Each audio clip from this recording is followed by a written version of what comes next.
नमस्कार, आदाब, सत श्री अकाल। मैं हूं मुर्शिद। आप देख रहे हैं रांची क्राइम एक्सप्रेस। दरअसल कल देर रात जो है चोरों के द्वारा जो है दो बिल्डर के घरों में चोरी की कोशिश की गई थी और एक घर में जो है चोरी हो चुकी है। अभी तक आकलन नहीं लगाया गया है कि कितनी की चोरी हुई है, कितनी की नहीं, ये पता नहीं। लेकिन घर के मालिक के द्वारा जो है अरगोड़ा थाना प्रभारी को सूचना दी गई थी और सूचना मिलते ही दल बल के साथ अरगोड़ा थाना प्रभारी और हटिया डीएसपी पहुंचे थे और तमाम बिंदुओं पर जांच कर रही है। बताया यह भी जा रहा है कि दो बिल्डर में से एक बिल्डर के घरों में गार्ड के द्वारा जो है गोली चली है। कितनी गोली चली है ये पता नहीं है। इसको भी लेकर जो है डीएसपी जांच कर रहे हैं। अब जांच के दौरान जो है क्या कुछ सबूत मिलेगी या नहीं ये तो आने वाला समय ही बताएगा। लेकिन कहीं ना कहीं एक सवाल उठ रही है कि रांची शहर में चोरों के द्वारा या अज्ञात अपराधी के द्वारा कब तक जो है ये घटना को अंजाम देते रहेंगे। आखिर कब तक आम जनता जो है ये सब पूरे मामले को लेकर चैन का सांस जो है वो ले पाएंगे। हालांकि अब वरीय अधिकारी के द्वारा या हटिया डीएसपी के द्वारा तमाम बिंदुओं पर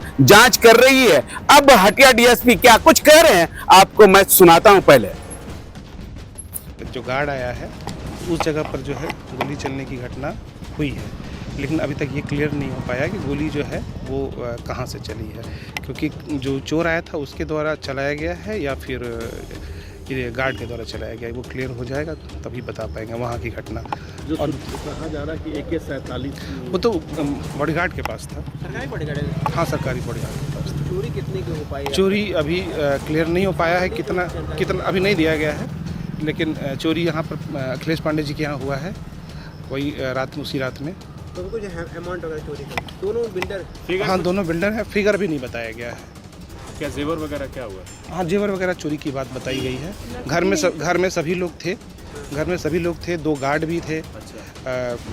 उसके बावजूद भी जो है वो चोरी हो गई है।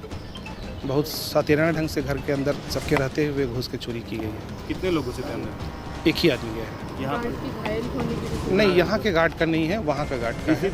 निश्चित जी के यहाँ के गार्ड का है।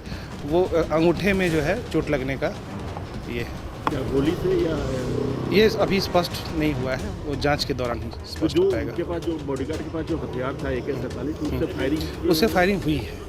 हाँ। कितने राउंड फायरिंग हुई है? ये अभी टीम गई हुई है, अब उनसे पूछताछ चल रही है, वो इलाज चल रहा है उनका, तो वहाँ से पूछ के बता दें। सवाल ये है कि एक ही लोकेशन पर दो बड़े बिल्डर को टारगेट किया गया और लगभग लाखों के करोड़ों की चोरी की कोशिश भी की गई। लॉ एंड ऑर्डर ऐसे में सवालों के घेरे में आएगा। देखिए, हम लोग हर जगह जो है पेट्रोलिंग हमारी रहती है। रात में भी जब सूचना दिया गया तो पेट्रोलिंग जो है 15 मिनट के अंदर पहुंच गई थी और थाने की भी टीम जो है वो आ गई थी यहाँ। और इनके आने के बाद जो है चूँकि इनको पता ही नहीं चल पाया, इनको जो है सुबह पता चला और वहाँ पे जो है पुलिस जो है पहुँच गई थी 15 मिनट में। लगभग वहाँ पे 2-2:30 बजे के आसपास पुलिस थी वहाँ पे। सीसीटीवी कैमरा दोनों जगह? हाँ, दोनों जगह सीसीटीवी कैमरा देखा गया है। दोनों जगह सीसीटीवी कैमरे में चोर दिख रहे हैं। यहाँ पर दिख रहे हैं? हाँ, दोनों जगह एक ही दिख रहे हैं। दोनों के बीच में 1-1.5 घंटा का अंतराल भी है। ठीक है, संभवतः दोनों जगह एक ही चोर हो। ठीक है।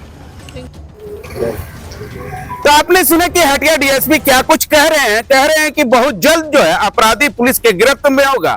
अब देखना होगा कि इस पूरे मामले को लेकर जो है अरगोड़ा थाना प्रभारी और हटिया डीएसपी को कुछ सबूत मिलती है या नहीं ये तो आने वाला समय ही बताएगा। लेकिन कहीं ना कहीं एक सवाल उठ रही है कि इतना वीआईपी रईसी इलाका में किस तरह से चोरों के द्वारा जो है दो बिल्डरों के घरों में चोरी करने की कोशिश की गई थी और एक घर में कहीं ना कहीं चोरी भी हुई है। हालांकि अधिकारी पुष्टि नहीं की गई है कि कितनी की चोरी हुई है, कितने की नहीं। अब देखना होगा कि पूरे मामले को लेकर जो है यहाँ के सिक्योरिटी गार्ड और होम गार्ड ये तमाम चीजों को लेकर जो है अब वरीय पुलिस अधीक्षक को या अरगोड़ा थाना प्रभारी को क्या कुछ सबूत मिलती है या नहीं, या चोर जो है वो कब तक पुलिस के गिरफ्त में आ पाते हैं या नहीं, ये तमाम चीजों को लेकर अब देखना होगा। आप देखते रहिए रांची क्राइम एक्सप्रेस। मुझे दीजिए इजाजत, नमस्कार।